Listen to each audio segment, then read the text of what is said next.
Welcome to episode 8 of Simple. And I'm YouFoundBryan, and I'm, I'm simply tired of having to say my intro. I don't know. I don't know if I've said that before, but it feels weird. It doesn't feel 100%, but I think I'm going to let it sink in and see how it goes. I'm still going to try it. Today, if you were outraged by the Stranger Things episode previously, or you just felt like you wanted to come back and listen because you actually like hearing the sound of my voice, then thank you. Uh, if all things go well, then I'm not canceled for not enjoying Stranger Things that much. But here we are, and I'm putting my best foot forward. I am telling you all about programs, environments, different things that I've tried for animation. So, if you're looking to animate things, there's a couple of ways that you can do it. There's bone rigging. There's so the way I break it up is there's 2D animation, but there's 2D and 3D. Okay, you've got different programs like Blender and Krita that are free that can be run in a Linux environment if that's something that appeals to you. There's uh there's the magic of Toon Boom for 2D, and I think technically some 3D stuff. I never really got too deep into Toon Boom. Um, there is an abundance of 3D software. I can't even list them all. There's Moho Create or something like that. I've tried a lot of different softwares. There's literally the painstaking animation process of having Windows XP on a computer and then just animating with Paint and sliding frames into Windows Media Player. There's no bounds on how you have to animate. You can animate on Procreate Dreams. You can animate in Flip a Clip. There are a whole bunch, and I'm going to go down the main ones, which I've actually listed most of them. Um, and then I'm going to tell you one that doesn't really get a lot of fame, I suppose, is the I don't know. It just doesn't get noticed enough, in my opinion, but it is also a really good tool. So 2D, 3D, what do you want to do? That's really what it comes down to. And I've always wanted to dabble in 3D, but I also prefer hand-drawn animation. So a lot of my issue when I was trying to make an animated cartoon was how do I animate? And I really kind of got into animation just from watching cartoons initially. But then I was like, that'd be cool if I could do it. Now, what are you thinking for your cartoon? Do you want to animate specifically 2D hand drawn animation? Do you want to do 3D? Doesn't really matter as long as you have like a general plot idea and a story and pretty much the willingness to do it all. So, a lot of my stuff that I started out with basically came down to a couple things. The first thing was I wanted to animate. So there was a Nintendo DSi, which was basically the 3DS before it was the DS before the 3DS, and it had Flipnote Hotna on it, and that was basically my go-to animation app, which kind of was really just me drawing squiggles and I don't know, circles and trying to figure out how animation like I had a pretty good understanding of it because I used to dabble around in Windows Media Player and kind of like animate little paint show. I would just do it the old-fashioned way, which was painful and, also somehow worked better at the time because before I had Procreate or anything like iPad related, um, Windows Media Player was like the place I wanted to go. In fact, it was so bad that even I think in 2017 I was just trying to basically get a virtual machine or an old computer to animate things in Windows XP. That did not work out well. And for some reason, it just caused me to go down a hiatus of actually having no way to animate. But we'll explain that later. So, programs and environments. Uh, a lot of my favorite programs boil down to iPad programs right now because of the use of the pencil. But before the use of the pencil, I had a Wacom drawing tablet. Now, there's different ways to draw on your computer because nowadays you have little folding laptops and they come with pens, surface tablets. There's different things that come with pens, and you don't really need a high pressure sensitivity.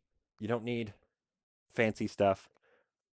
And rule of thumb that I've learned basically, which I mentioned in another episode, I believe, is that you kind of do this thing where you get a process and then you kind of like somehow you became really good at it in that cruddy process, but you thought, "Oh, I need the fancy software like Toon Boom or something." And you end up doing this thing where you're like, I've been working in and Windows Media Player and the uh wonders of Paint so long that it's just faster for me to do it in Paint than with the software that was originally faster for me to do it. So then you kind of like go back to your old ways. Like for the first month of me having my Wacom tablet, I ended up like drawing on my old laptop and I was like, this is good. I'm doing nice things. I'm working on stuff. Totally broke my workflow by going to a new laptop and having like actual animation software. Uh, it ruined me to the point where I was just like, I'm going back to the original way because I'm used to my slow computer. And it's so funny how you get used to something and then you just kind of get stuck. And it's not that you can't move on from it. It's just like your brain is kind of like, well, I'm used to this. So go back. Okay? That's where you're going. So, yeah. So we had a lot of phases. uh, Nintendo 3 DSi to 3DS because 3DS also had Flipnote on it. And then I got into like realistic hyper art and just drawing on a DS because they had an app called Colors 3D and it was like a really nice paint on the DS and I was like this is great. I can draw on the go, which is where I started thinking like why am I drawing on a desktop or a computer when I could just be drawing on like a simple thing like an iPad? At the time that I was looking for things, they didn't have pencils. They didn't have the Apple Pencil. And that was something that they added later. But once they did, I was like, heck with this. This is a perfect tool that I'm going to get because I don't need a Wacom tablet. I can just go and I don't need a Wacom screen. I can just go and get an iPad. I can take that anywhere and I can draw. They didn't have a lot of animation programs, but I felt like they were coming. So my environment, my perfect like phase one environment seems to be two apps. Uh, and I say phase one because they're like, what are your go-tos? Okay. If I'm on my computer, it's actually is it not Clip Paint Studio? Is that is that what it's called? Might be what it's called. I actually don't know because now I'm kind of throwing a blank. Let me Google it for a second. I think it's Clip Paint Studio. Just 1 minute. It is. Okay, sorry. It's Clip Studio Paint. Sorry, not Clip Paint Studio. I guess I flipped it in my mind.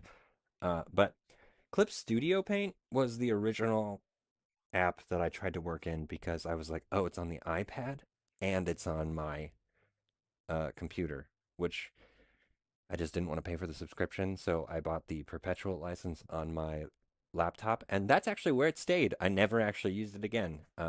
It was wavering between the two, but we went through a couple programs where I think Toon Boom was way too expensive and I couldn't buy it. It was again subscription, so I wasn't into that.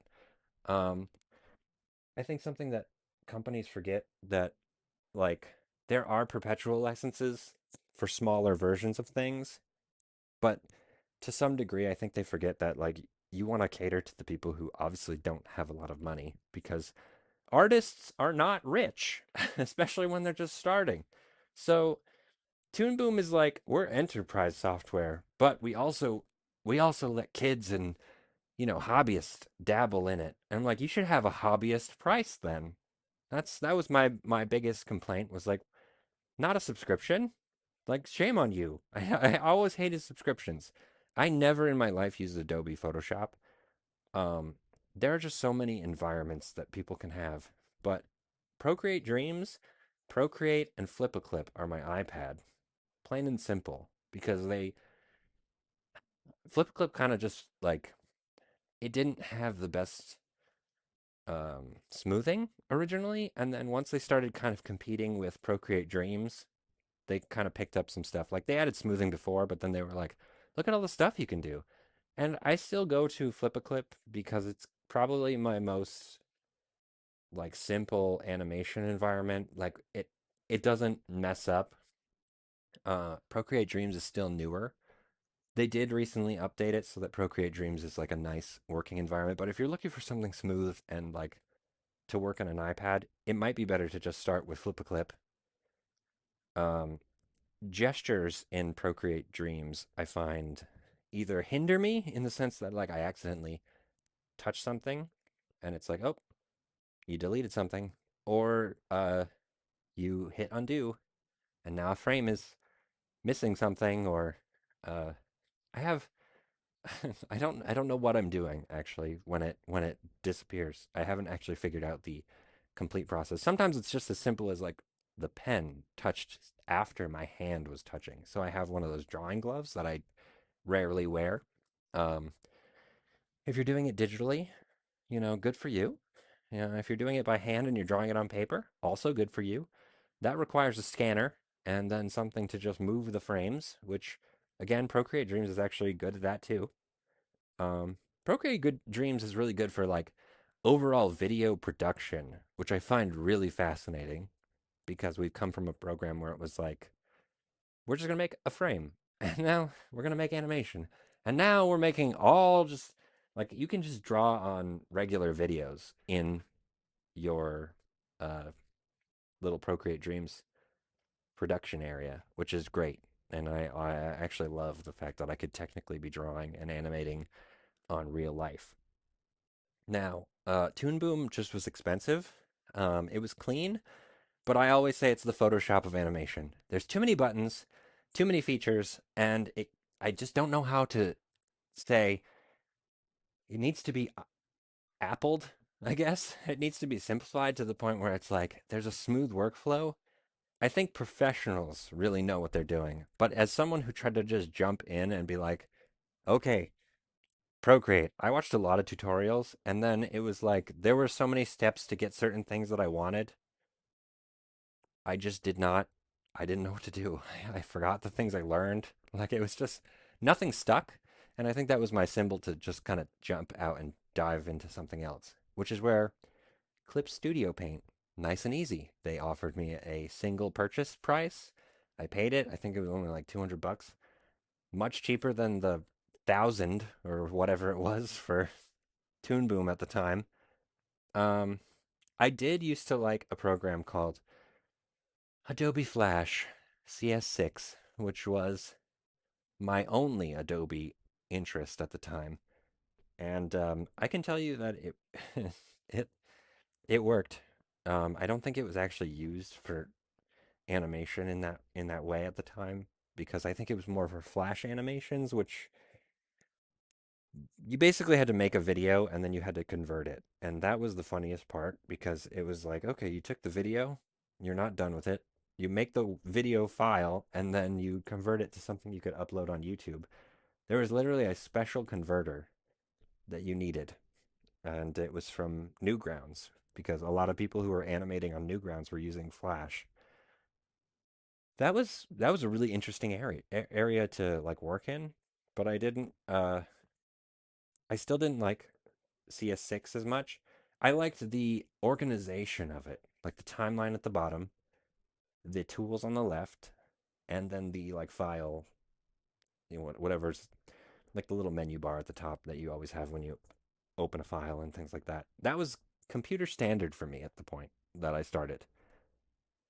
Now that we're in an iPad, I see that there are easy similarities between Flash and probably, I actually didn't realize it until I'm telling you now that it was an easy similarity between uh,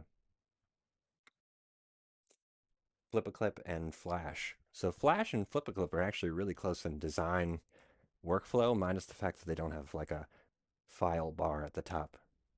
And that's really nice.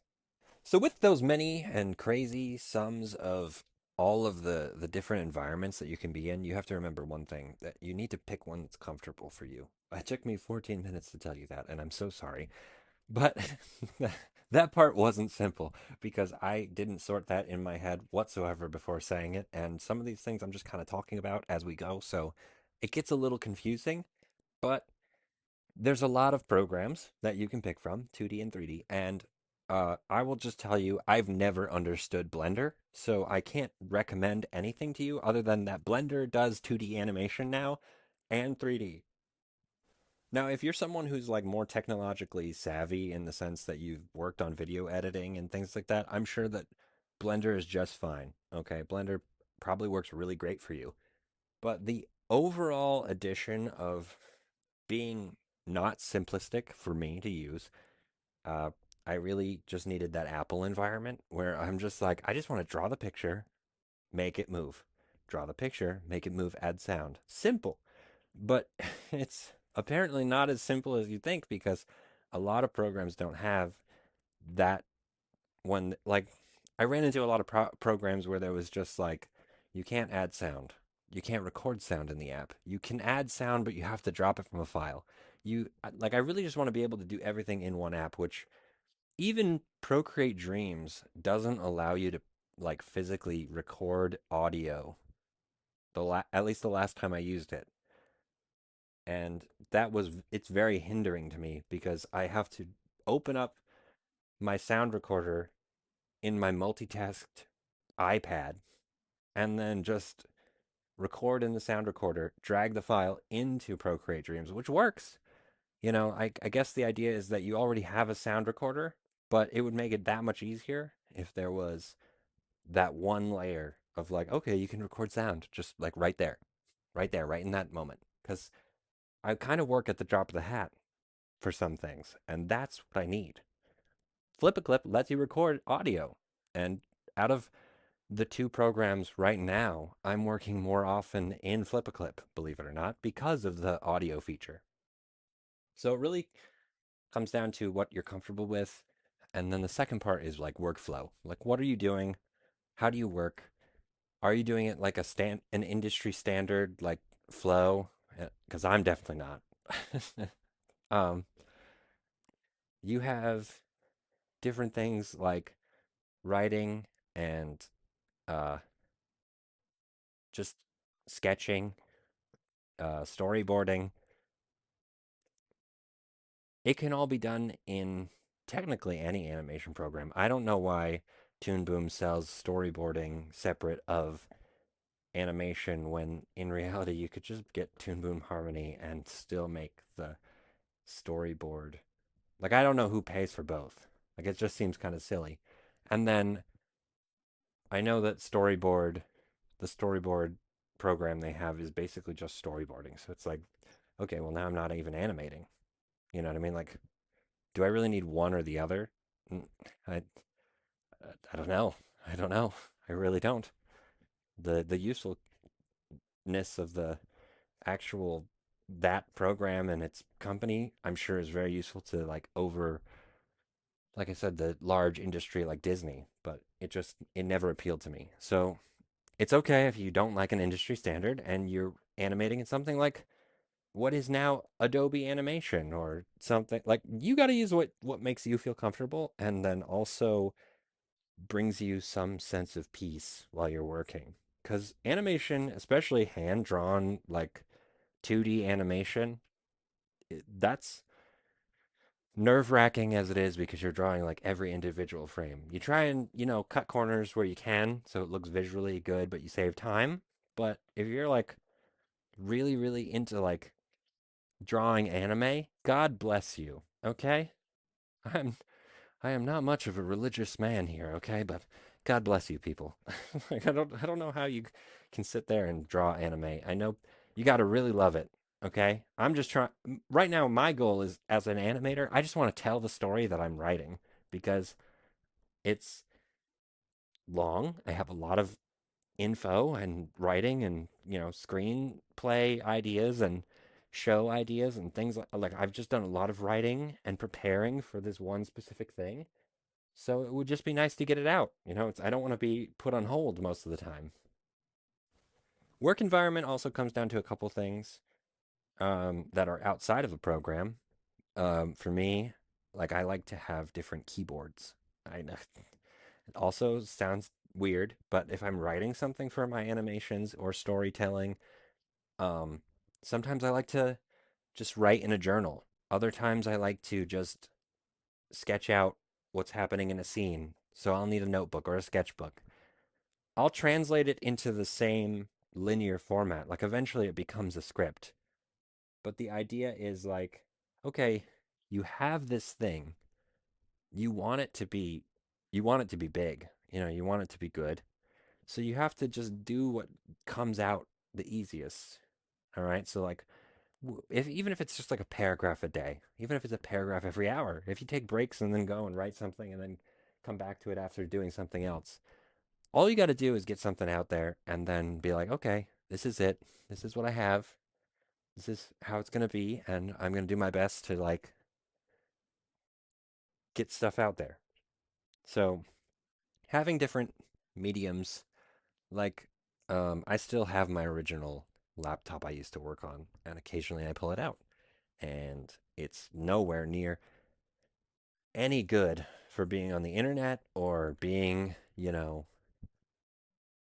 somewhat on uh I think it has Windows 7 on it. Uh one of them has Windows Vista. I have different hard drives because for a while I was working off of different hard drives. That's an even longer story because I needed more than one computer because I didn't have a lot of space. So I just kept loading the same operating system onto my computer and then just like upgrading what I could. And I eventually ended up with, I think, like six hard drives I was functionally working off of. So I'd pop them in and out like Game Boy cartridges. And I was young, so some of those hard drives didn't actually make it because of my poor knowledge of how to put a actual hard drive in a computer, which taught me a lot about computers. So say what you will, I was learning something. Now, another environment, which you probably aren't even thinking about, but I'm only mentioning because it's been pretty, I guess, abrasive in my TikTok feed, is Linux. Okay. Something that I hadn't actually taken a dive into in a very long time was I used to use it as a bootable USB drive. And a lot of the programs you'd use to animate are on Windows. But I have been looking at these e-ink typewriters where you can have like a silent environment or just somewhere to write. Like you want to type, and writing is a very interesting aspect of my environment usage because like I said, I need different typewriter or not typewriters, different keyboards. I did think about getting a typewriter. I thought about getting the that electric typewriter, like the e-ink typewriter seemed like $300, easy peasy. You go and buy the the e-ink typewriter and it looks so official. But you know what? I don't really have the money to do that. I don't have the budget to just buy new things because I think that I can do that. So I try and work with what I have. What I have here is actually, it was a Dell that was given to me, and basically it had Windows 10 on it. So it's got an i7 processor, 8 gigs of RAM. I couldn't use it because for some reason the actual installation of Windows itself was malfunctioning, and every time I would go into the actual computer, it wouldn't work. I replaced the hard drive and uh, basically needed an operating system. So TikTok kept talking about Linux, and I was like, I'm going to go back to, I call it Ubuntu. I don't know if it's Ubuntu or how you want to say it, but I'm going to say Ubuntu, okay? Because I think that sounds the way I remember it. Um, but I download it, I put it on the computer. It took a little bit of messing around with the BIOS in the computer. So something you definitely have to look up. They kind of explain it in some videos depending on what model computer you have. You can look it up. Dell, HP, and Lenovo are basically like the most friendly to this kind of situation, in my opinion. That's the ones I've been more successful on. But like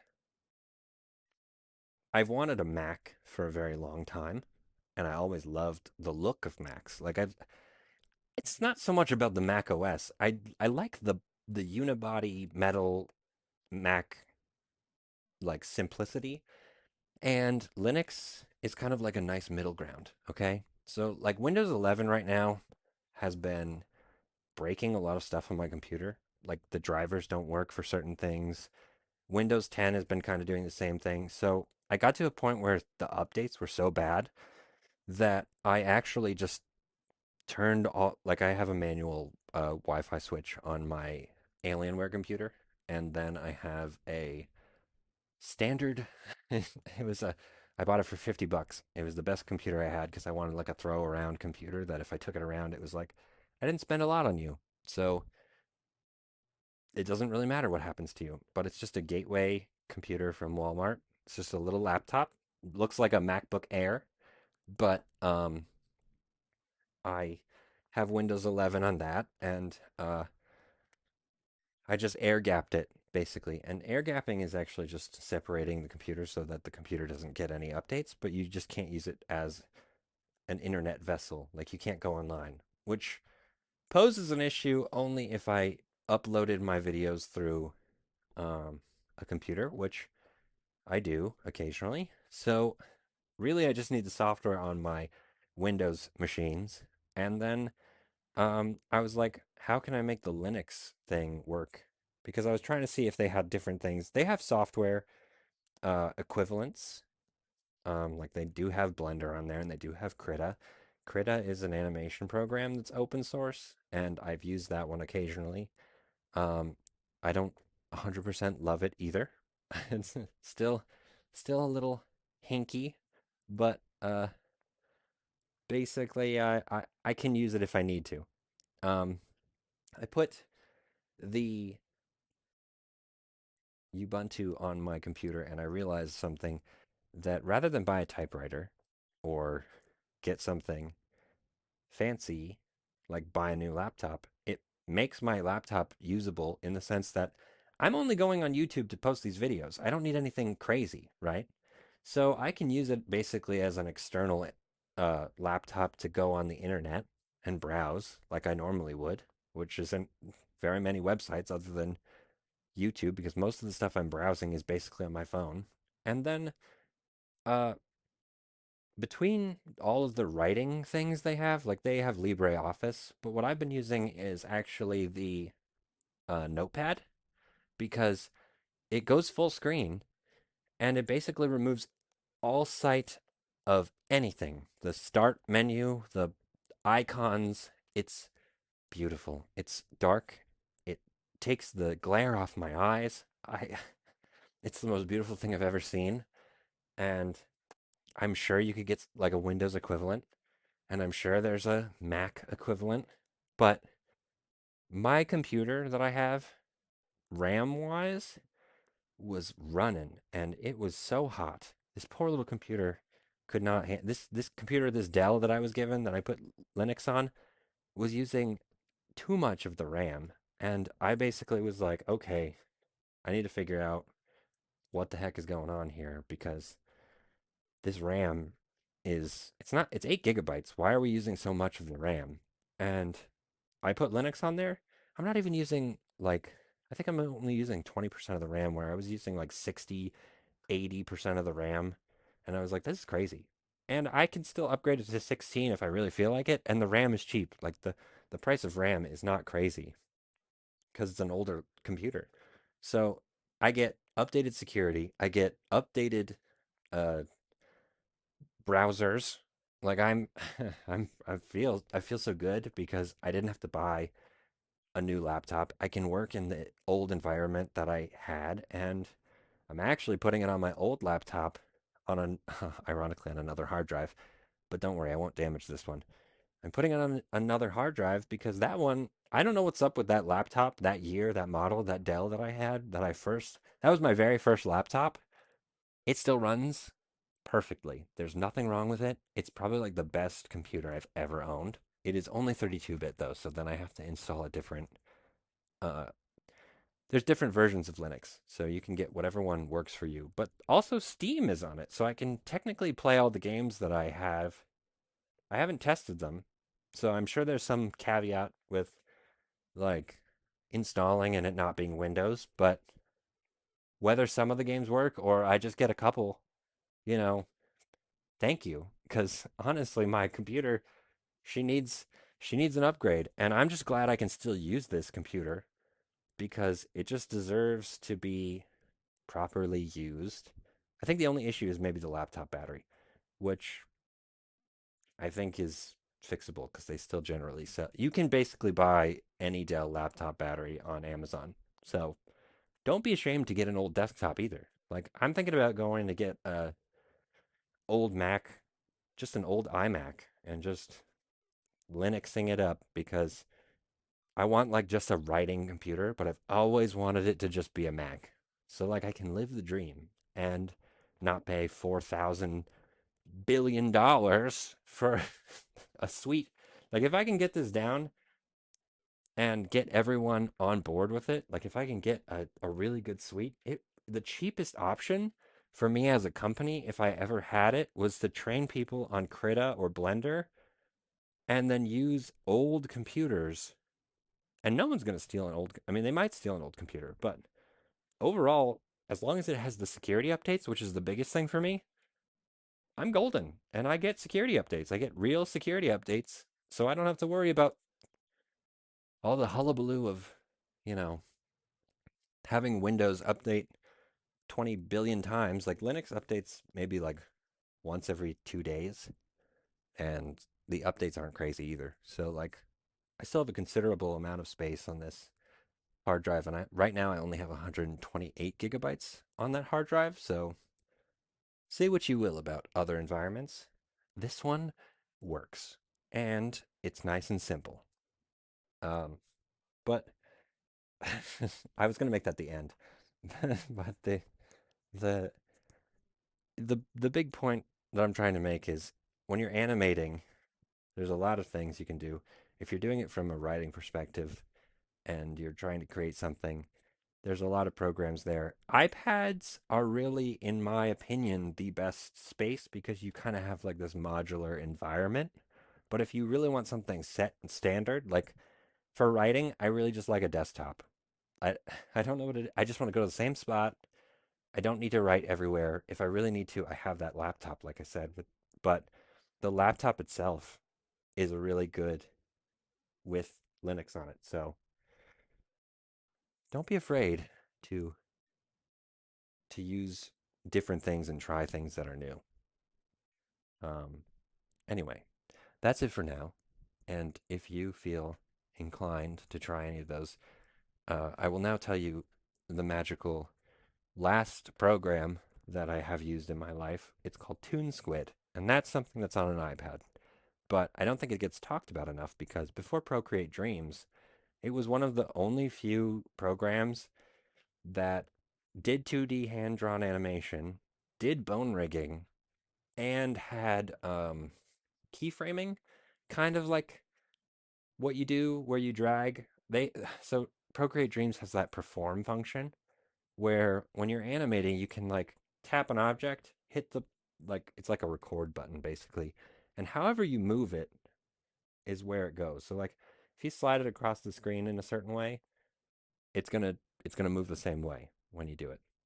It was a little buggy when I first tried it, but they've really cleaned it up in the last few updates.